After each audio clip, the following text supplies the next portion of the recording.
Every year, more than 2.5 million Indians move out of India to lead their lives in other parts of the world. And out of these, over 200,000 give up on their citizenship to take a foreign passport. But which new countries are these Indians leaving the country for? To understand where are these latest jobs, business opportunities, and better lifestyle for Indians, I came down to Hong Kong to meet with Chris. He runs an immigration and second citizenship company called Marlow Bray. So it's really interesting, right? You could be a wealth manager in Hong Kong, in Singapore, UAE. The reality is they're all targeting the NRIs and the Indians because that's where the money is, right? I think India is really going through that time where people in India can tangibly see the amount of wealth that is getting accumulated and how it's really growing, especially after 2020. It's super fascinating. Yeah. So we sat down to break down which new countries are inviting Indians and how much investment does it take to get a PR. How do we navigate buying a property, getting healthcare, and moving our family to these foreign lands? Visa-free travel, tax savings, free education for children in Europe, and a vacation home in Italy. There is a lot to unpack in this episode of Founder's Office with Sarthak Ahuja. Chris, wonderful office. Thank you for having us. Of course, why I wanted to meet with you is understand about the entire concept of second citizenship. And I'm noticing a lot of interest, especially in India, who are all really intrigued by the idea of one, tax planning. So everyone wants the UAE golden visa, but they later realize that the golden visa doesn't really give you a tax break in India because taxation is a function of, how many days you spend in a particular country. And if their business is in India, the golden visa just probably gives them rights to stay in the UAE indefinitely for those 10 years, open bank accounts, move their families and helps. And so it's like a nice second home for them in an international location. For a few others, they're really interested in getting like a vacation home in Europe. A few people are thinking of the Thailand retirement visa. And we do know of a few people who've also taken the EB5 visa in the US. So I think with that as a context, I want to understand exactly what kind of people come to you and why are they looking for a passport of another country or another citizenship?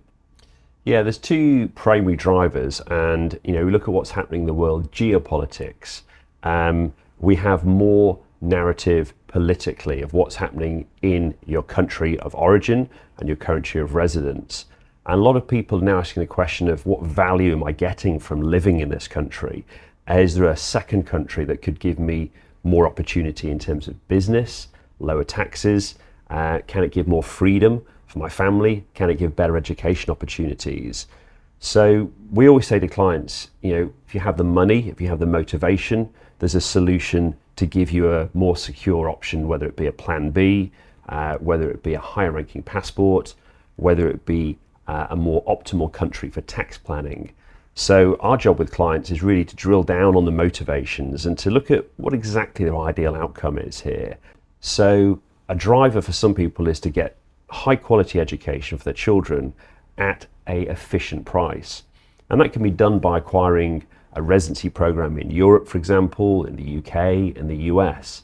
And all of a sudden the outcome there is you're eligible for domestic university costs for your children. So sometimes, for a medicine degree in the UK, that could save you £20,000 to £30,000 per year. If you've got 2-3 children, you're looking at quite a big saving there. Oh, really? So, I never thought about it that you could actually look at the ROI from an educational fee being discounted if you're like a resident or a citizen of another country? So the rule for the UK is pretty clear, and that's if you have a valid residence card and you spent 3 years living in the UK, you're eligible for local education costs. So it's not focused on having the citizenship, it's having 3 years of residence on a valid residence card. So at the moment, university costs in the UK are £9,000, call it £10,000 per year, whereas an international education cost will be about £30,000 to £40,000 per year. Oh, wow. So yeah, there's significant savings, whatever degree you're doing. So it's a very consistent rule. So we can help get clients get residency in the UK that ensures they are eligible for local domestic education costs. Okay. And what does it cost to become a resident of the UK? So that's where interesting geopolitics comes in, and the UK has previously had its doors open to everyone, and in more recent times that's changed. So the UK is looking for high quality candidates that can open up businesses, looking at entrepreneurs. So if you've got experience in your home country of running a business, of entrepreneurship, you can be qualified under a specialist program under UK rules. Now, admittedly, there's a lot of due diligence to go through, but the outcome is pretty clear. Once you have your residence card, 5 years later, you can apply for citizenship and become a Brit. But what do you think would be the range of investment really in pounds? For example, there would be some eligibility criteria around, you need to start a business and probably invest this much capital in the entity that you form, or are you required to kind of invest in real estate? Or do you put something in like a bank deposit? It used to be real estate, it used to be bank deposits, and now it's company structure. So Okay. it could be £50,000, it could be £25,000, but the startup or the business has to meet the government's criteria of an eligible startup that's going to bring jobs into the UK. There are two very interesting people from India who actually moved to the UK in the past few years. One is this gentleman called Mr. Vijay Mallya, who actually had a lot of debt to pay in India. The other is Mr. Virat Kohli, who's a celebrated cricketer from India. And I think Mr. Virat Kohli, of what we've read in terms of media reports, is possibly left because he wants a more private life for his children and his family. And Mr. Vijay Mallya, for reasons that he possibly doesn't want to pay the debt in India. But have you heard of these stories, and what is the incentive there? Yeah, Virat Kohli is a really good example. So mega successful, and all of a sudden he's going into a high tax country. So you have to ask the question, has he had good advice? Well, the answer is yes. We used to have a rule whereby the non-doms pay a set amount, non-domiciled. So Virat would be fitting into that category. However, in 2025, that rule changed. Now, for Virat, he's actually got a 4-year transitional timescale whereby he won't be taxed on his foreign sourced income. So, of course, he has sponsorship income, he has income from his team, he has royalties, huge amount of income. And that means, as he's a UK tax resident, if he spends more than 183 days in the UK, he won't be taxed on his overseas income for the next 4 years under the FIG rule. So quite smart structuring, and the fact that he's having his cake and eating it, he's got his kids in school in the UK, he's having a more private life, and tax efficiently, that should work well for him in the 4 years. Okay, so only for the case of this discussion, do you think it makes sense then someone like Virat Kohli would set up a business entity in the UAE where corporate taxes would be really low, and you could register your IP in the UAE, and all your business contracts and all the sponsorship income could come into your UAE entity and be taxed there at, say, lower tax rates compared to India and the UK. And the very fact that you're in UK, you've gotten like a 4-year tax break of sorts where your global income is not taxed in the UK, which essentially means that while living in the UK, he's not getting taxed in India, he's not getting taxed in the UK, and possibly paying just least amount of taxes, whatever is legally allowable and permissible in the UAE. Do you think such a structure is possible? Absolutely, and it may not just be limited to the UAE as well. So the UK has established trust structures as well, so UK onshore trusts. Because of course, if his assets are in the UK, that also puts his assets into inheritance tax bracket, meaning that he will be taxed on UK cited assets. So his advisors have advised him on the most efficient structures. It could be a combination of using UK trusts, could be using a UA business, it could be using offshore such as Cayman and BVI as well, depending on where those income sources come from, the frequency and the amounts. So having good advice is something that Virat, I'm sure, is pretty used to over his career. That's true. Okay, so what are the most popular residencies that people are going for right now? And maybe you could also tell us what are the residencies and what are the citizenship programs and how are they different and what are the benefits that both of them offer? Yeah, so typically, start with a residency program. So residency gives you the right to live in that specific country. So popular European countries at the moment are Portugal, number one, Greece, number two, Latvia, number three, and Malta.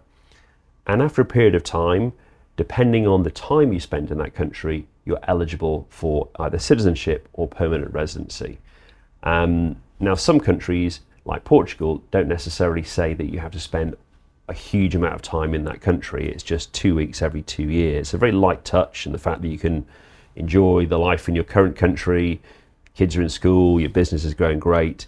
You're just dipping in for a holiday every couple of years, which is kind of nice. So 2 weeks every 2 years is barely an ask. Not a bad time to spend a couple of weeks in the summer in the Algarve, having nice seafood in one of those restaurants, and okay, and how much does it cost? So for Portugal Golden Visa, it's €500,000. Okay. And that's an investment that you'll get two things with. You'll get a return and also get your money back at the end of the program as well. Okay. And at the moment, it's a pretty good time to be investing in euros in terms of diversification. But when you invest €500,000 into the Portugal residency or golden visa program, one, what is the duration of that golden visa? Like, do you get unrestricted right for say 5 years or 10 years? What is it like? And then when you invest, where exactly are you investing? Because there's one thing to just get the principal back after 5 years. The other is what is really the money that you're making on that investment? Exactly. So if we look at, first of all, the time, so the residence cards for the Golden Visa are issued for a 2-year period and then they're renewed. Okay. So they want to make sure that you have visited Portugal for 2 weeks. They want to make sure you're still holding that valid investment. But after 5 years, you're then eligible for the citizenship. Okay. In terms of the investments available, you're absolutely right. Safety of capital, preservation of capital is your number one concern here. What's the fund invested in? So if we look at the type of funds that the government allow, because of course these have to be regulated in Portugal, funds can be invested in a mutual fund type of structure. So bonds, equities, it could be a mixture of Portuguese bonds and equities and international equities. So a little bit like your retirement fund you're holding yourself, but with more of a Portuguese bias. Other funds could be more hotel operators, commercial property. So investing into a business that's existing. It could be branded hotels. It could be a energy fund. It could be a tech fund. You can invest in blockchain funds. You can invest in crypto funds. So I guess starting at the risk profile of kind of low to high, there's a range for everyone there in terms of what their risk appetite is. And I always say to clients, don't think of these as ways to make huge money. It pushes you up that high end of the risk profile. Your first concern should be preservation of capital and getting your money back. But that's really discussion with clients in terms of how their risk profile sits and then advising them on the best course. Right. So it's almost like for someone who's probably worth, would you say, 50 million euros, would think of setting aside 500,000 euros in getting this program. Because when I think about it from financial benchmarks, I would think, why would someone put aside more than 2% or 1% of their net worth into, and that's a very financial analyst way of looking at it. And I could be wrong, because there could be people who are possibly putting, say, 5% of their net worth in just getting this because their motivation is that much higher. And it's interesting. The threshold is much, much lower. Clients would typically be having a net worth of anything from $2-3 million to $5 to $10 million. Really? That's actually putting a lot of your wealth in getting a golden visa program. but the outcome changes their life. People really want security here. So, Got it. In terms of the dream of not just living in Portugal, of course, with the Portuguese citizenship, you can live in any of those 27 EU countries. So, Really? But there's no restriction on how many days you can spend in any of these other European countries? so one European passport equals all 27 EU countries. So wow. your gateway into Europe could be Portugal, but your ultimate retirement destination or location you want to establish a business in could be Italy, could be Germany, could be France, it could be the Netherlands, it could be Ireland. You have complete optionality. So Okay. you can turn up to any of those European countries and you have the equal right to work, to live, to access the healthcare as another European would do. Okay. So this comes in with the citizenship, which means maybe not with the residency permit as much, maybe not with the golden visa. So essentially what you're saying is that the program is for when you take on the golden visa with 500,000 euros is what you spend in Portugal. You invest in Portugal and you get a golden visa for 5 years.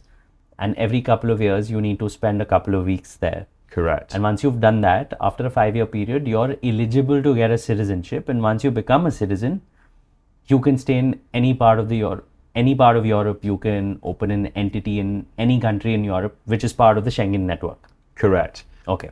So ordinarily your Schengen visa you apply for, you apply with a specific country in mind. It gives you a certain number of weeks that you can stay, and all of a sudden that requirement is gone with either permanent residency in Portugal or citizenship.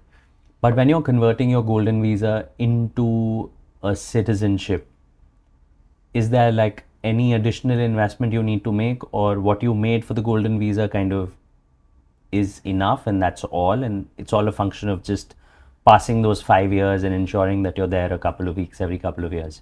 It is. So your 500,000 gets you the residence card, and at the end of that 5 years you apply for either citizenship or permanent residency, because of course some Indians don't want to give up their Indian citizenship. Yes, you can get your OCI card, giving you pretty much all the benefits apart from being farmland. able to vote and being able to buy farmland. Yeah. Okay. But in actual fact, the cost of either permanent residency or citizenship is tiny. It's 2,000 to 3,000 euros. Okay. Oh, that's not much at all.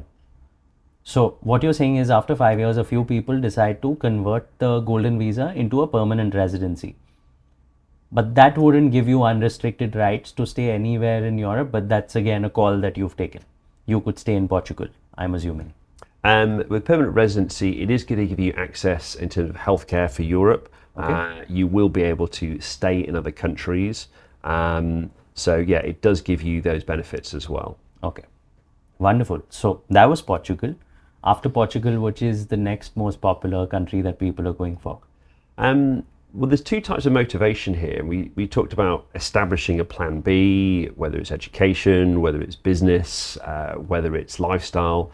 There's also solving your low-ranking passport issue. And Caribbean countries do that pretty well. So you can acquire a St. Lucia citizenship, Antigua and Barbuda, St. Kitts and Nevis. And these are programs whereby you're investing or you're donating, and what you're getting in return is a new citizenship that's issued to you in maybe 1 year's time.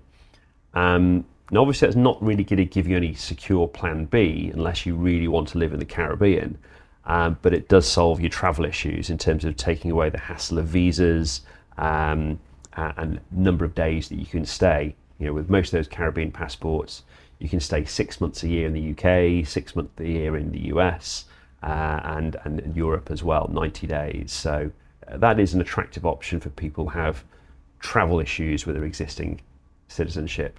Okay. And how much do these cost? Like, are all of the Caribbean islands pretty much in the same range?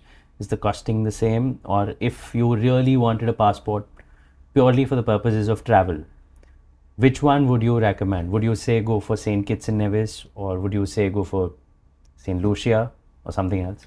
Yeah, if we look at Antigua and Barbuda is a good example of a country whereby you can invest in real estate. Okay. And Antigua and Barbuda is one of those Caribbean islands that you do have quite a nice expat community. A lot of Americans spend their retirement in Antigua and Barbuda. So you've got some nice resorts, you've got some nice areas next to the beach.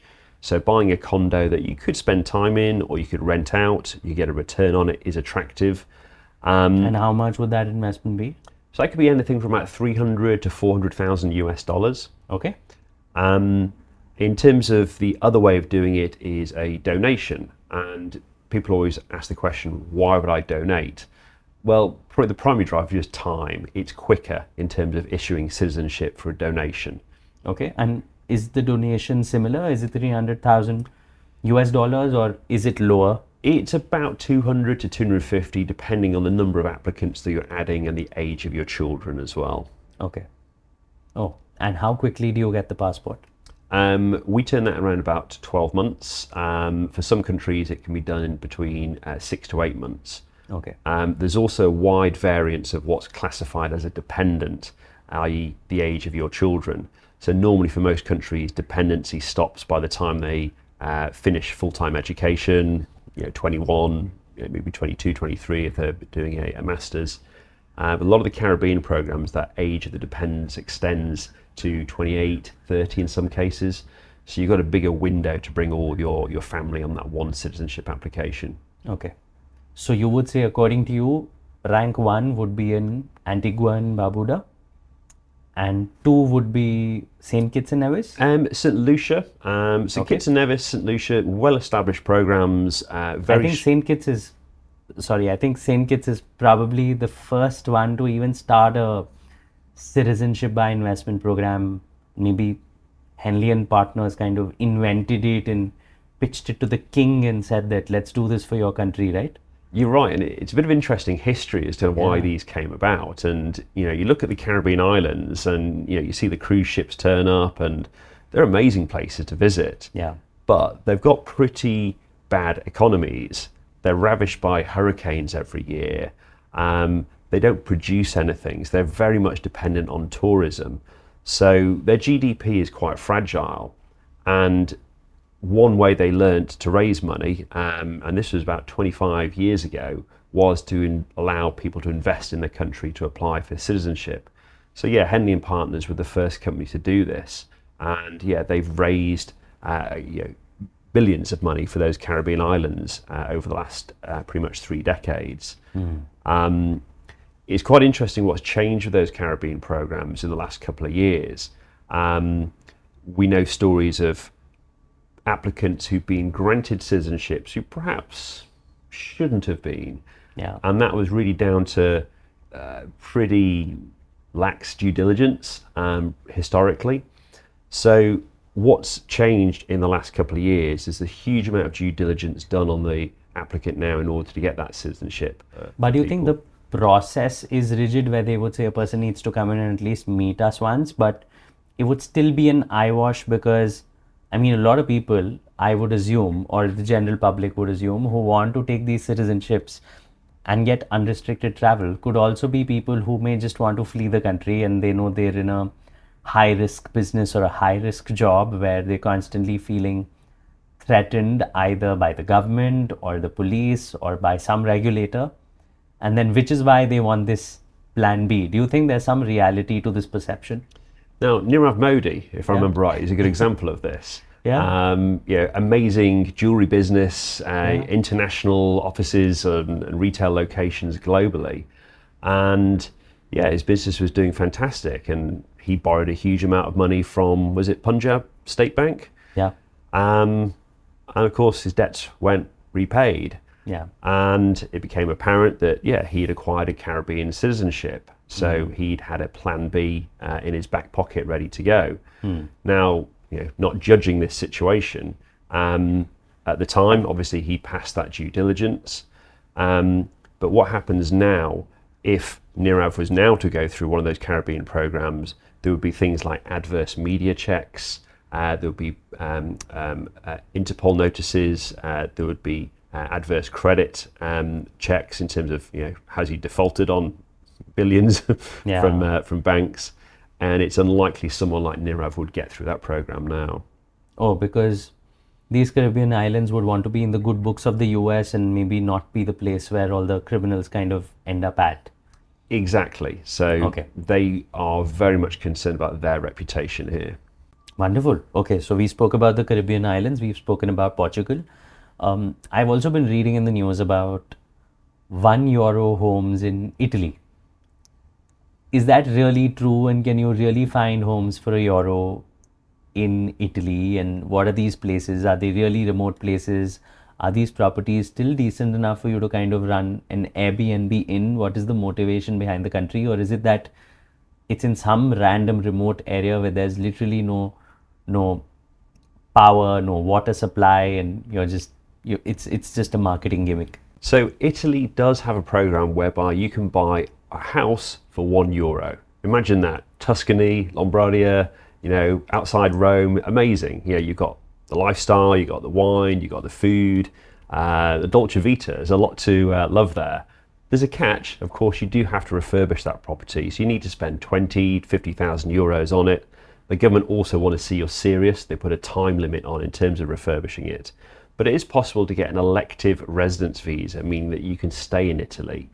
Now, that could be a project that you do in your retirement. There is easier ways to do that, and that's to put 250,000 euros into Italy. That gives you a residence visa, and then gives you an eligibility for citizenship as well.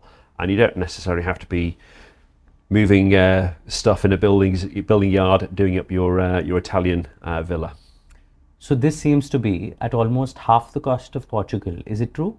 It is. You're absolutely right. So why would people pick Portugal over Italy? Like, I'm just thinking, why is the Italian program not as popular as the Portugal program?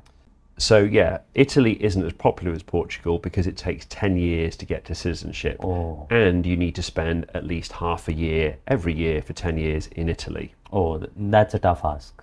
However, it does give you the Schengen visa, so you can stay 90 days in any European country. It takes away the hassle of applying for that Schengen visa and teeing it up with your trip. Got it.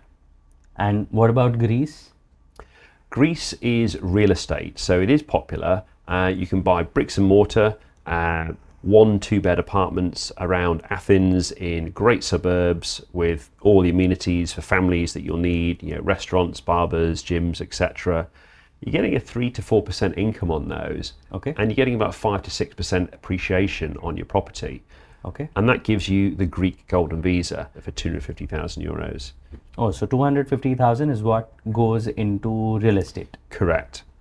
I was also reading how in some of the popular cities, almost like Mykonos and Athens, they've recently kind of taken up the threshold because they realize that these are the popular cities where most people like to go, and these are the tourist areas. And what the local population had been complaining is that all these millionaires are coming, buying up these properties and driving up costs for us. Yeah. Because the economy is otherwise for locals not doing very well, and they have limited means, which is why I think they kind of brought up the threshold for a couple of these most important cities, and maybe for the others it was lower. Yeah, and if you look at tourism headlines, the idea of visiting Santorini, Mykonos, idyllic Greek islands, amazing to spend a bit of time there.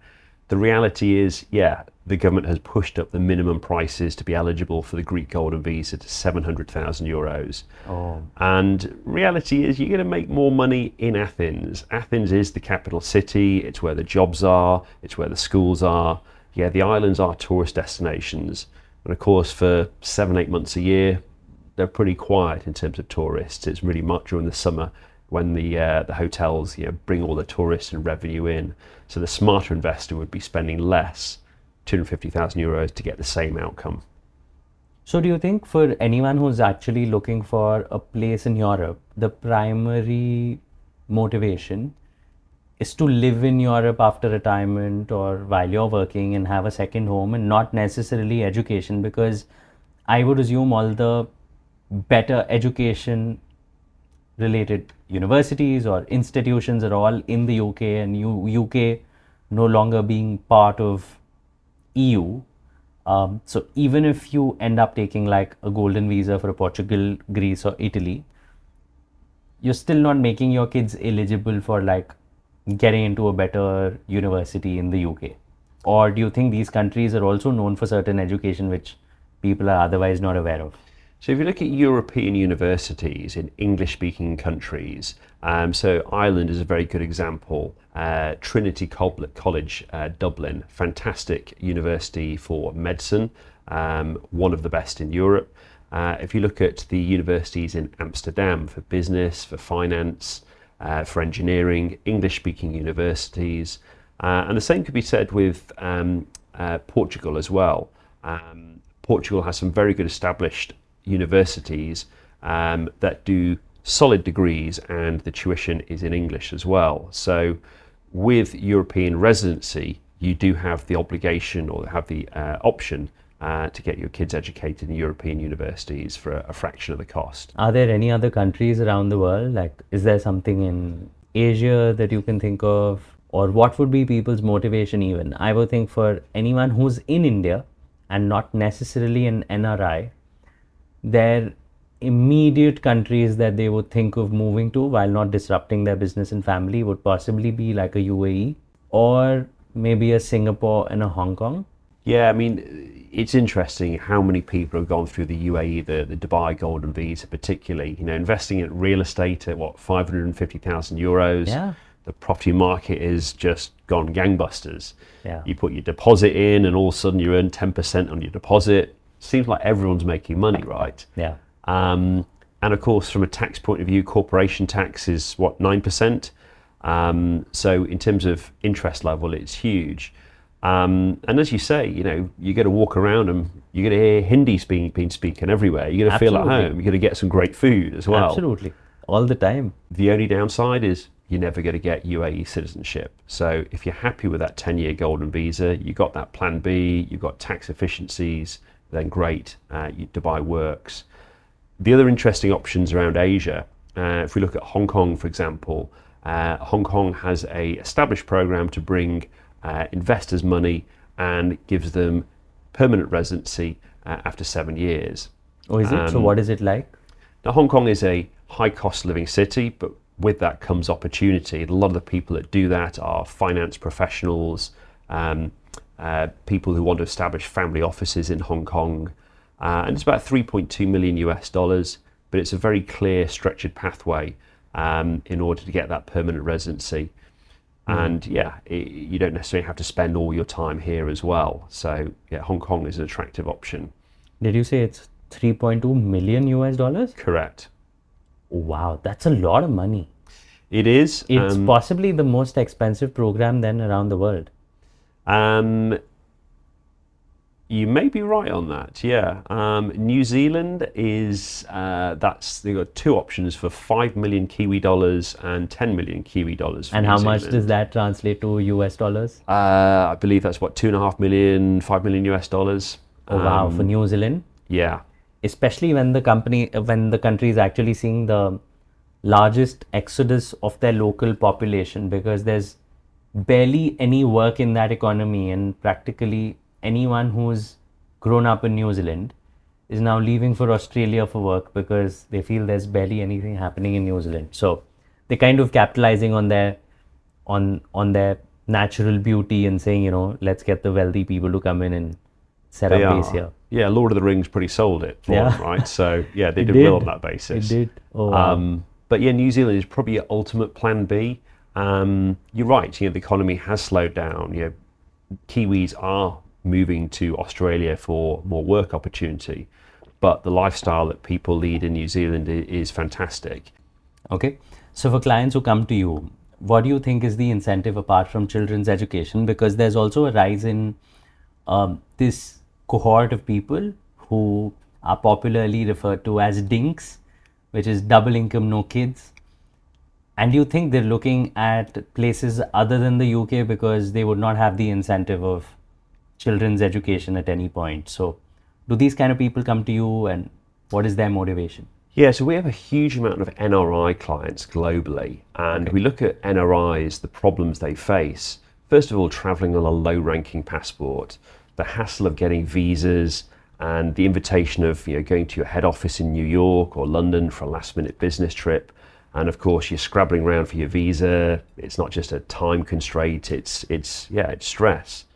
So people with a low-ranking passport, wanting a more secure plan B, options to get citizenship, quickly, without necessarily living in the country. Portugal is a great option. US, still the American dream is there for a lot of people, and that's education focused and perhaps business opportunities. The US, you do have to spend time in the US to acquire citizenship. But what is it like? What are the terms like? It's typically 3 years over 5 years. Okay. So any 3 years, it doesn't necessarily need to be like a continuous period of 3 years. Over a 5-year window, you end up spending, say, 365 into 3 number Correct. of days So in the US. Yeah, cumulatively, over 5 years, you'll have to spend the equivalent of 3 years. And is this through the EB5 visa? So there's 2 interesting programs for the US. EB5 is a very well established program where you're putting $800,000 or $1 million into a US investment. Very tightly regulated, a lot of rules around protection, and that gives you a green card, and typically that's issued within 2 years. The other way is more of an interesting route for entrepreneurs, business owners, people of senior management experience, and that's the EB2 National Interest Waiver Program. And that's a program whereby US wants the next Apple, it wants the next Nvidia, and of course they're looking overseas for talent, for experience to bring into the country. So the US EB2 NIW program is a way to get a green card as a business owner, senior executive, or an entrepreneur into the US.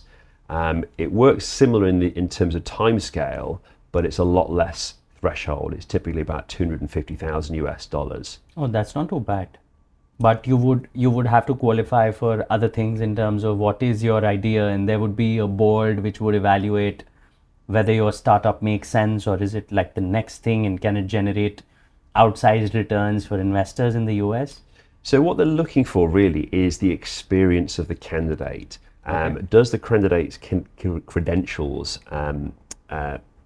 pass? So for example, degrees, masters, who in their professional network, who do they do business with, what companies, what industry are they in? They're really going deep on experience here, because of course we know not all startups succeed, but if it's a great candidate who has a great pedigree and great background, that puts them in the best possible chance of success to get through that program. So are you expecting these programs also to change because President Trump recently changed the H-1B norms because he doesn't want immigrants? Because I'm assuming a lot of the folks from India and China who go on the H-1B program to the US are essentially knowledge workers, and they're contributing to scaling up their tech companies. So most of them are educated folks who are going and doing good work. They're not setting up their own businesses or startups, but they're still massively contributing to those things. And do you think that is telling of the fact that you might see some change in EB2 and EB5 as well, or you think they won't touch it, and maybe President Trump, to promote his gold card and platinum card, would say, okay, these are the new programs, and EB2, EB5 is kind of now done with? Yeah, if you look at what Trump's doing with tariffs, he's raising money, huge amount of money from countries in the form of increasing the tariffs. It's also the same with the gold card as well. The gold card is effectively a donation, and legally the framework is just become in place for people to apply through that. Whereas EB5, you get your money back at the end of the investment period, and that's a key attraction for a lot of people. In terms of H1B, the changes there, the big tech companies might not necessarily be impacted. They've got deep pockets to actually fund those. But certainly one thing that has happened from a timescale point of view is the US does take a lot longer for any visa to be processed now. It's very clear the direction of travel. They want high quality candidates. They want people with money coming to the US. So do you feel people from the US are also looking for a second citizenship, or anyone who's already like a US citizen would think that, I mean, this is possibly the best passport I could have in the world, and I really don't need to be elsewhere? This is really where it comes down to people's motivations and people being happy or not in their current country of residence. And we talked about the American dream being alive for some in terms of people wanting to move into the US. You've also got a huge amount of American citizens who want to leave. And we've taken on a huge amount of clients from California, from New York, a lot of Indians who've acquired US citizenship 15, 20 years ago. And their drivers for getting out of the US are perhaps gun crime, feeling not safe in their hometown, their home city. It's rising taxes as well. You look what Californians pay as state tax, it's huge. That's right. And politically, you may not be aligned with the current regime. So when you get to a certain stage in life, if you worked in the US, you've acquired a sufficient amount of wealth, and that's the point, you may be looking for a plan B. So it's interesting, we've seen probably 25% of Portugal golden visa applicants come from America in the last 2 years. But are these people who've kind of grown up in the US and are of American origin in some way? Or do you think even these applicants, which are US citizens, but are originally from, say, like in Italy or Mexico or in India? Because I wouldn't think any Indian who already has the US passport and has worked so hard to get it would then want to give it up. Or do I not have the entire picture? You're right in the fact you don't necessarily have to give up your US citizenship. So it allows you to have a dual citizenship? Yeah, absolutely. So if you look at a lot of Americans, they want to keep their high quality passport. That gives them access to their family or in the US. They may want to acquire a European residency program.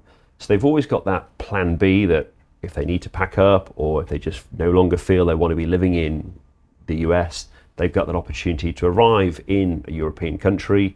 Could be Greece, it could be Portugal, it could be Malta. And then they have the same rights as a local. They have the right to live, they have the right to work, they have the right to study, access to the healthcare system. And of course, you know yourself, you're an international guy, you travel around the world extensively. You need to spend time in that country before you feel really comfortable that that's your home and perhaps you want to acquire that nationality. You know what's very interesting that's happening in India right now is that practically real estate prices across all major metros have really boomed and gone absolutely berserk over the past 5 years.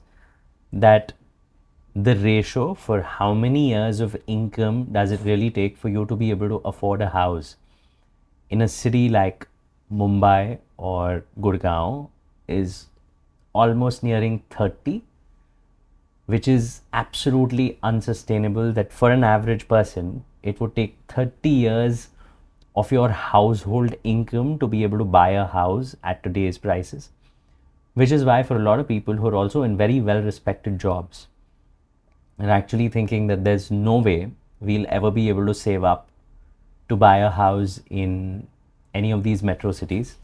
So maybe once we're nearing retirement, we could think of moving to a tier 2 city, which is not as polluted, which is not as populated. But then the challenge that comes to their mind is that imagine we're in our 30s at the moment, and when we're close to 50, to move to a city and build your community from scratch and not have friends there is a really tough ask. Which is why a lot of them are now thinking and are quite attracted by the idea of a Thailand retirement visa, which is almost like the threshold is you should have something close to about 2,000 US dollars coming monthly as passive income, and as long as that is taken care of, you put a paltry deposit up front in a bank, and you could get the retirement visa. And it would give you the option of, if you anyway have to move to a tier 2 city in India, you could rather be in like a Chiang Mai in Thailand and at least get to build a community with people from all over the world and be right next to the beach and get no pollution and have good food and have a good lifestyle. And do you see a lot of other NRIs also getting attracted by this, or any experiences here? How legit is the program? Yeah, I mean, Thailand has opened up its doors to Indians in 2024, removing the visa barrier to entry. Yeah. And, I spent time in Bangkok. I lived there on and off for 2 years, and it's a great cosmopolitan city. You're going to see faces of whole of Asia there and the West. It's a complete melting pot, and you have the food and the lifestyle that goes with it. Probably some of the best restaurants I've experienced in the world are in Bangkok. Every food is represented, and you can have very high quality of life. And of course, medical care is really important as we get older. I had first experience of going for my yearly health checkup at the Bumrungrad hospital in Bangkok. Private hospital, world-class healthcare for pretty much everything. Yeah. So there's two aspects to this. I mean, Thailand is very much open to digital nomads, to retirees. Yeah, thoroughly recommend Thailand. It's probably one of my favorite countries to spend time. Yeah, I was thinking that because we just spoke about healthcare, I think a big consideration for a lot of people is what is the kind of free healthcare that I can get in a country that I decide to move to.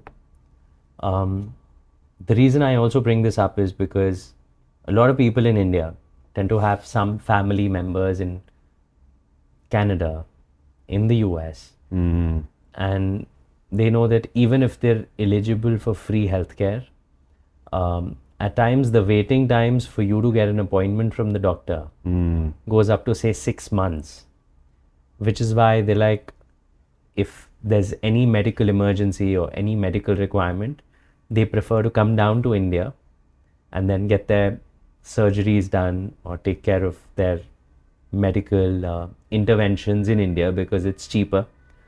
The quality of the healthcare in India is great. And I think Indian healthcare benefits a lot from medical tourism these days.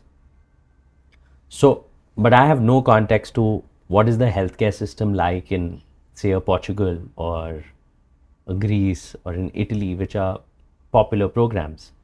So do you think people who take those citizenships, they kind of maintaining their roots with India to say that if I need to visit family, I come and I continue to depend on healthcare to India, and healthcare is not really a motivation because you essentially don't even have as many doctors or specialized procedures available for free as a citizen or a resident of Europe?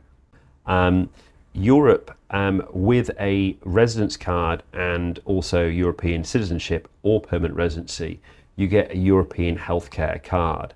So that gives you free coverage across all 27 EU countries, and it's non-contributory as well. Oh, so it's all free? It is. And then comes the question that, for example, anyone who's in their 40s would think that, thankfully, I don't have any medical conditions and my kids don't have any medical conditions, but my parents who are living with us, because in India, a lot of people continue to be in joint families, especially if they're running businesses and they're not employed elsewhere because of which they really need to move cities. They would think that our parents would have some condition like a cholesterol issue, or maybe they could be diabetic. Does that in any way hamper their ability to move with the family to any of these European countries? And if they go, would they be covered under healthcare? Because this could also be a matter of concern for a lot of people. Are they considered as dependents? Do they get a visa? Yeah, so if we look at the eligibility for these programs, the eligibility is based on three main factors. Have you made a qualifying investment or donation? Have you passed the background checks? And have you met the visa or the immigration criteria? There's no health check that decides whether you're in or out of that country. Is it? Yeah, Europe is very much open to those who meet those criteria. Oh, so it's almost also like an expensive medical insurance, which essentially for your entire family, that if you invest, it's almost like if your family is living with you, anyone has any medical issue and you could kind of get treatment, free treatment in any country of Europe for it. Yeah, you're right. And if say someone has like themselves, their spouse, they've got 2 kids who are in school and they've got parents. So it's a family of think about 6 people. Would an investment of 500,000 euros for the Portugal program make them all eligible, or is there some additional fee you need to pay per family member, in addition to 500,000 euros possibly being only for you and your spouse? So for all European programs, the government mandated minimum is for the whole family, meaning potentially 3 generations. Okay. Children, parents, grandparents, whether that be in Malta, Portugal, Italy. Oh wow. So if you Or look at Greece. if you look at it from a per capita perspective, your ROI is in the form of you get access to free healthcare, you get to live in a country with less population, no pollution.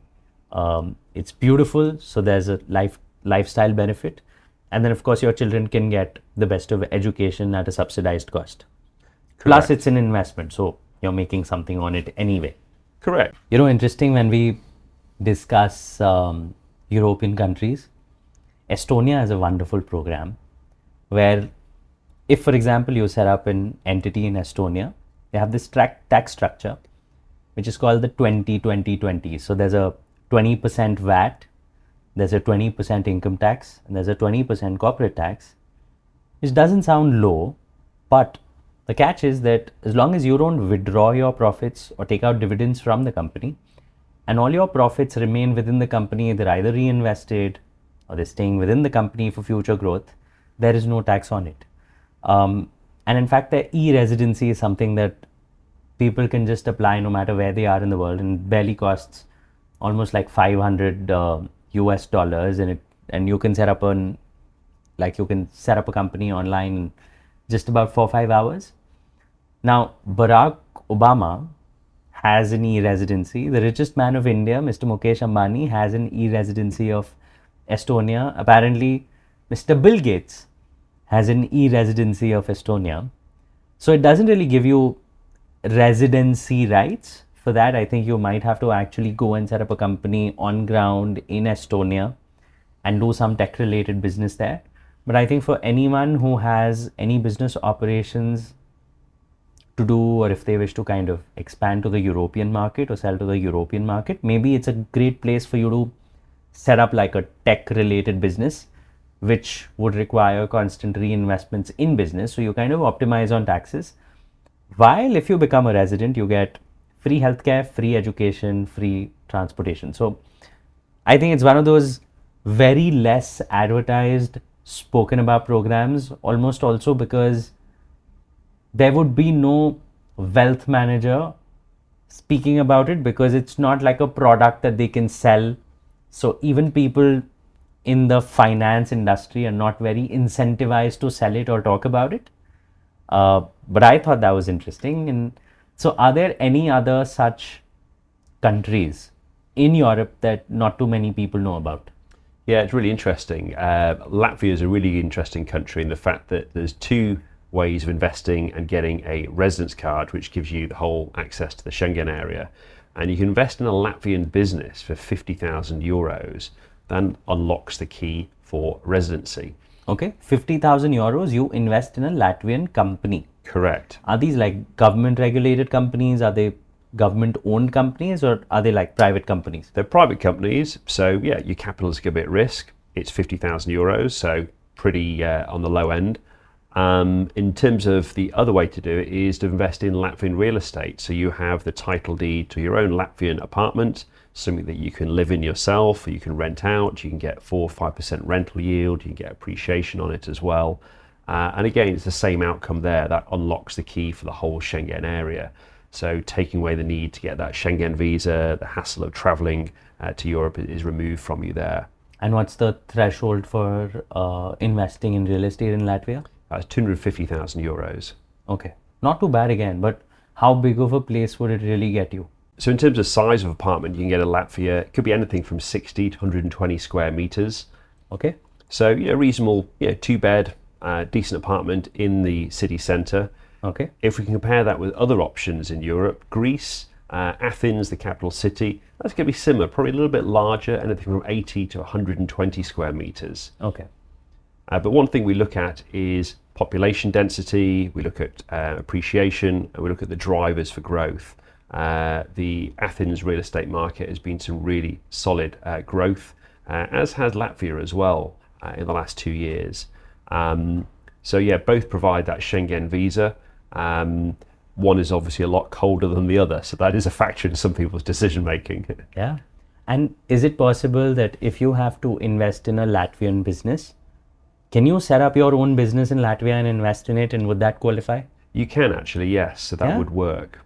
Oh, so it's not really a cost sink, because then it essentially means closer to 50 lakh rupees or 50,000 euros. You put in your own company in Latvia, you set it up, and you kind of control your own capital and what you do with it. Correct, yeah. Oh, wow. Okay. And it gives you benefits of healthcare and education within Europe? It does. So Latvia is part of the Schengen area, so that covers you the whole of Europe in terms of free healthcare. And this is residency for how many years before you can convert it to citizenship? So it's 10 years that you'd have to wait before you convert it to citizenship. Oh, so which is why when it's cheaper, you're not really getting a better passport, but through the residency permit, you're getting to kind of live in Latvia for how many days in a year? It would have to be 6 months per year in order to be eligible for citizenship. Oh, so that's mandatory. Correct. But if you don't want citizenship, you can kind of stay for 90 days? There's no stay requirement, so yeah. No stay requirement at all? You don't have to, no. Oh, wow. So that's just like with Portugal, it's almost like you have to stay a couple of weeks every 2 years. Yep. But with Latvia, you don't have to stay at all if... You actually have to visit once a year to get it renewed. Okay. So, but that's all. You can take like a transit visa when you're traveling somewhere. In and out, yeah. Yeah. Thank you, Chris. This was super insightful and of course, very interesting for me to know. I would really hope a lot more people who are watching this episode can take a lot back and hopefully think if they now need a second citizenship. So thank you for making the time. Great to sit down with you, Sarthak. We discussed Portugal, UK, USA, UAE, Latvia, St. Lucia, St. Kitts, and a dozen other countries of the world. While this conversation will keep going on, I'd urge you to subscribe to this channel and keep coming back for more Founders Office with Sarthak Ahuja.